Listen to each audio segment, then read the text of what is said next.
Alhamdulillah, salatu wassalamu ala rasulillah wa baad. Na saa kwanza napenda watu wajue kwamba hizi siku 10 ambazo kwamba zinakuja ni siku bora katika mwaka mzima, ambao kwamba ni miezi 14, mwezi wa Dhulhijja, siku 10 za mwanzo. Bali amali njema ndani ya siku hizo Allah anazipenda maradufu kushinda siku nyingine anavyopenda. Bali Allah ameapia hizo siku 10 ambao kwamba zinapatikana ndani ya Dhulhijja.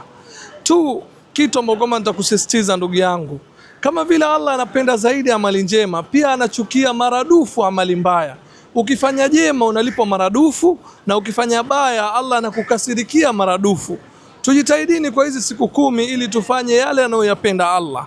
Anayoyapenda Allah ni mengi, lakini nakutajia tu matatu ambao kwamba Allah mwenyewe kasema ukifanya hayo matatu basi umefanya biashara na yeye na upati hasara.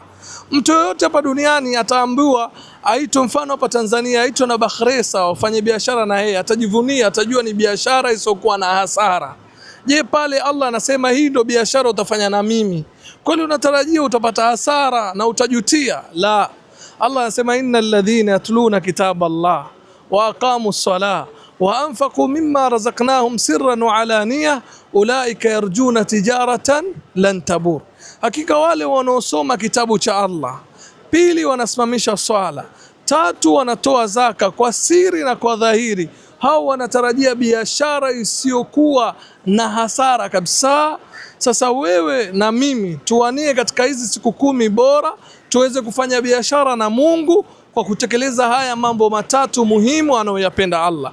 Jambo la kwanza ni kusoma kitabu cha Allah, unasoma maneno ya Allah. Ikiwa kweli unampenda Allah, hautachoka kusoma maneno yake. Idha kunta tazumu hubbi falima hajarta kitabi, ikiwa unadai unanipenda, kwa nini unakigura kitabu changu?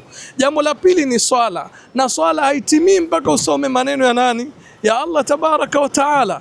Lakini jambo la tatu ni kutoa zaka. Jitahidi.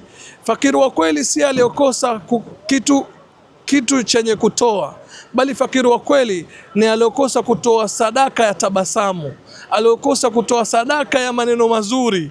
Huyu ndo fakiri wa kweli, kwa sababu muda wote una uwezo wa kutabasamu na muda wote una uwezo wa kuongea neno zuri, lakini mara nyingine mfuko waweza kuwa umetoboka. Kwa hiyo tujitahidi tukose yote, lakini tabasamu na maneno mazuri tuweze kutamka na tuzidishe katika siku hizi 10, ili tuwe tumefanya biashara na Mungu na tuwe tumeipata biashara isiyokuwa na hasara. MBTV, dira ya maisha yako.